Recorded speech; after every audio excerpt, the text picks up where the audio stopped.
Boa noite, eu sou Antônio Faustino, número da minha inscrição é 512-000-601, sou candidato a professor de Educação Física pelo concurso do Estado do Acre, certo?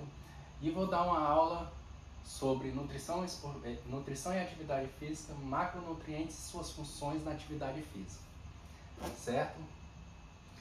Vamos começar com a frase de Sócrates, onde diz que não vivemos para comer, mas comemos para viver, certo?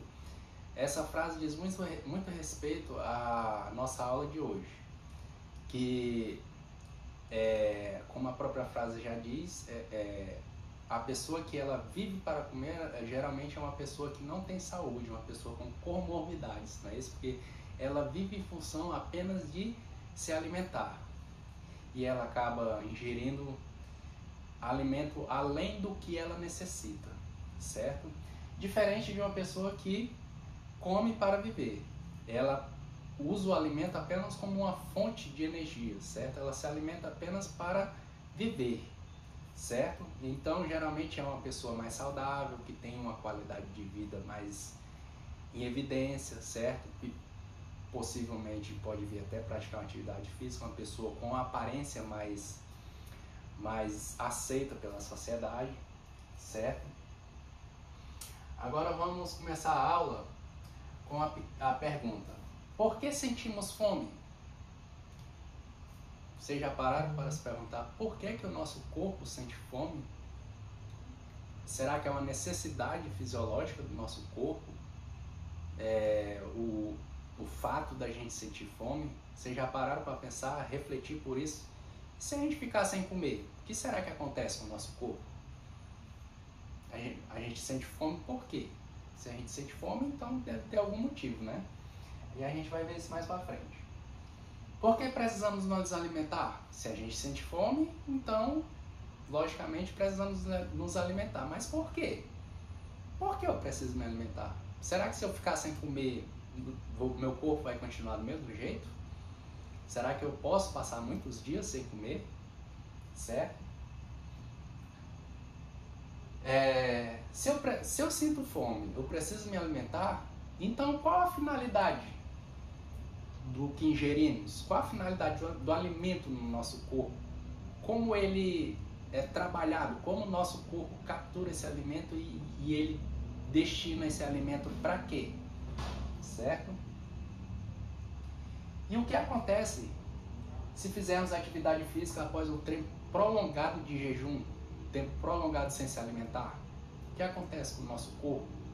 Será que a gente passa mal? Será que não acontece nada? Isso a gente vai ver mais para frente, certo? Mas antes de falar a respeito dos macronutrientes, primeiro a gente vai entender o que é atividade física. Segundo o Conselho Federal de Educação Física, atividade física é todo movimento corporal voluntário humano que resulta num gasto energético acima dos níveis de repouso, caracterizado pela atividade do cotidiano e pelos exercícios físicos. Trata-se do comportamento inerente ao ser humano com características biológicas e socioculturais. Ou seja, atividade física é todo movimento do corpo, todo movimento voluntário do corpo, certo? Que tira o nosso corpo do repouso. Vocês acham que o nosso corpo ele gasta energia quando a gente dorme? Quando a gente está dormindo, será que o nosso corpo está gastando energia? Está gastando energia para o nosso coração bater, para a gente respirar, para o nosso cérebro se manter em funcionamento, para o nosso corpo se manter em funcionamento. O corpo ele tem um gasto energético, certo? Só que a atividade física ele faz com que esse gasto ele seja acima dos níveis de repouso.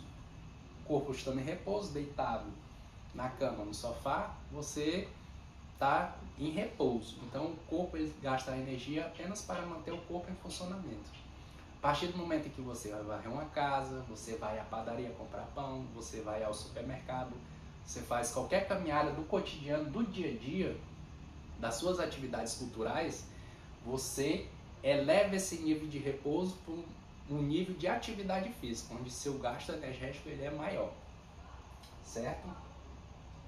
Isso é atividade física. Agora vamos falar dos alimentos. Vamos imaginar uma grande refeição.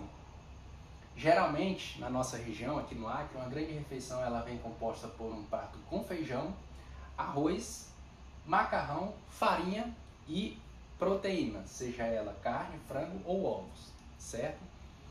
Vocês já pararam para imaginar qual a finalidade de cada um desses alimentos no nosso prato? Para que ele serve? Qual a classificação dele? Tem alguma classificação?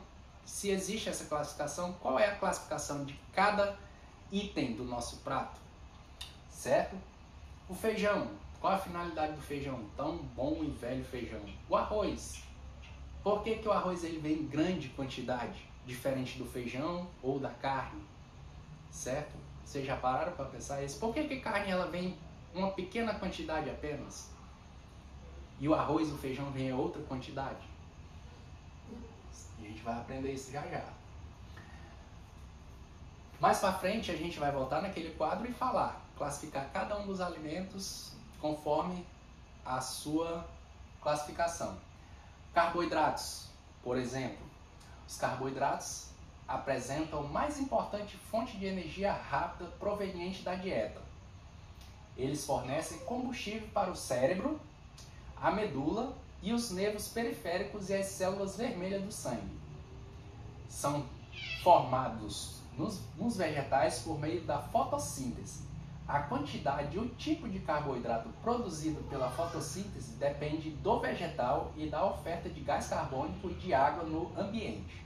Alguns vegetais, como arroz, a batata, a mandioca, produzem carboidratos na forma de amido, ou seja, uma grande estrutura molecular. O amido ele é um carboidrato mais complexo, é uma estrutura grande de glicose, certo? Enquanto a beterraba, a cana-de-açúcar produzem em grande proporção de sacarose. Sacarose ele é uma estrutura menor de carboidrato, então ele é absorvido de forma mais rápida no nosso organismo, certo? O carboidrato, conhecido como chó, é um dos macronutrientes que mais desperta interesse no esporte, pois é a principal fonte de energia para a prática de exercícios físicos, sendo utilizado para melhorar a performance para reposição de reservas energéticas. Ou seja, além de ser carboidrato, dentre os macronutrientes, o carboidrato ele é o primeiro a disponibilizar energia para o nosso corpo. Ele é a fonte primária de energia. Ou seja, toda vez que você vai praticar atividade física, primeiro vem o carboidrato para liberar energia para o nosso corpo, certo? Então, ele é de fundamental importância para quem pratica atividade física. E o carboidrato ele pode ser encontrado no arroz, na batata, na mandioca, nas massas, nos pães, certo? Grande parte daquilo que consumimos contém carboidrato, só que em grande quantidade e em alguns alimentos em pequena quantidade, certo? É a fonte primária de energia do nosso corpo. Então, tudo aquilo que ingerimos, grande parte daquilo que ingerimos contém carboidrato, só que em suas proporcionalidades devidas, certo? Enquanto as proteínas, vou falar das proteínas agora. O que seriam as proteínas no nosso prato, certo? Enquanto as estruturas vegetais são primeiramente compostas de carboidratos, as estruturas corporais dos seres humanos e dos animais é constituída por proteínas. Ou seja, a estrutura do nosso corpo, a estrutura do corpo, ela é formada por proteína. Carboidrato disponibiliza energia e a proteína é responsável pela formação estrutural do nosso corpo, dos nossos músculos, da nossa pele, dos nossos ossos. Todo o nosso corpo ele é constituído de proteína. Então ele tem a sua grande importância também na prática de atividade física, certo? As proteínas diferem dos carboidratos e dos lipídios, pois contém nitrogênio. O papel primário das proteínas no organismo inclui proteínas estruturais, como eu falei, que formam a musculatura, a pele, formam o cabelo, formam todo o nosso corpo. As enzimas, hormônios e transporte imunoproteínas, certo? Junto com o SHOR, que são os carboidratos, as proteínas também são importantíssimas para quem pratica esporte, principalmente porque a ingestão ideal desse nutriente é essencial para preservação, reparação e ganho de massa muscular. Eu não sei se você já ouviu falar da ingestão de proteína, whey protein, o famoso whey protein, que é a proteína do leite. Atletas de fisiculturismo, pessoas que buscam estética, todas aquelas pessoas que procuram desenvolver a sua musculatura, tentam ingerir proteína em grande quantidade, porque as proteínas que vão desenvolver a nossa musculatura, as proteínas que vão dar volume muscular, certo? E as proteínas, ela é encontrada no peixe, na carne vermelha, no frango, no ovos, certo?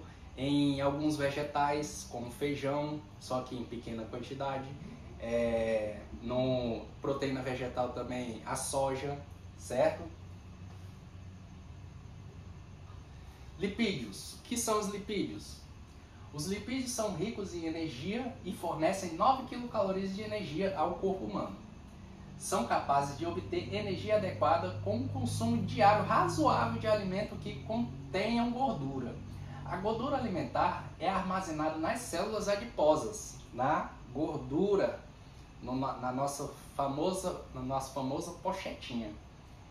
A capacidade de armazenar e utilizar grande quantidade de gordura torna os seres humanos capazes de sobreviver estados privados de alimento por semanas e algumas vezes por meses. Tem situações em que pessoas passaram meses sem se alimentar, certo? Alguns depósitos de gorduras não são utilizados efetivamente durante o jejum e são classificados como gordura estrutural. Que gorduras estruturais são essas? Os coxins gordurosos estruturais mantêm os órgãos e os nervos corporais em posição e protegem-nos de lesões traumáticas e choques. Por exemplo, nossas mãos. Esses são os coxinhos gordurosos. O glúteo, coxinhos gordurosos que protegem a bacia, protegem os ossos da pelve. Não é isso? A pessoa, se você caísse sentado sem ter essa gordurinha, você certamente ia se lesionar gravemente. Uma camada de gordura subcutânea atua como isolamento térmico. A gordura também ela serve como isolante térmico para o nosso corpo, preservando o calor e mantendo a temperatura do corpo. Assim como os lipídios, chamados de gordura, também são substratos energéticos, na forma de ácidos graxos livres. Mas assim como os outros macronutrientes, ele deve ser levado em conta na nutrição esportiva, podendo ser ajustados de acordo com o objetivo, estratégia e nível de treinamento, além das necessidades individuais. Ou seja, a gordura, ela sendo liberada em ácidos graxos livres do nosso corpo, na corrente sanguínea, ela serve como fonte de energia, certo? Aqueles corredores de fundo que correm por quilômetros, a fonte principal de energia é a gordura. Por isso que eles são geralmente magros, porque eles consomem muita gordura nas corridas, certo? E aqui a nossa pirâmide alimentar, certo? Onde a principal é a água. O nosso corpo não vive, você passa vários dias sem se alimentar, mas sem água você não passa 2 ou 3 dias, certo? Na base, depois da água, vem os carboidratos, que vêm da massa, dos pães, certo? Depois vem as fibras, os vegetais, as frutas. Aí na quinta posição vem a proteína, como peixe, camarão, leite e alguns vegetais. E na base da pirâmide, no topo da pirâmide, as gorduras, né? Que vem do açúcar, do mel. Aqui é o que o corpo mais precisa desde a base e o que ele menos ingere no seu dia a dia até o topo. Aqui é a classificação da exigência, certo? Vamos voltar lá, no slide anterior. O feijão. O feijão, ele é proteína e carboidrato. Arroz. Por que que ele tem muito arroz no nosso prato? Porque ele é carboidrato. E nosso corpo ele precisa mais do carboidrato, certo? Que é a fonte primária de energia. Macarrão, também carboidrato. Farinha, fonte de carboidrato. Carne, ovos e frango, proteína, certo? Como vocês viram, grande parte do que tem na nossa grande refeição é o carboidrato, que fornece energia para o nosso dia a dia, certo? Então, é isso. Muito obrigado e uma boa noite a todos.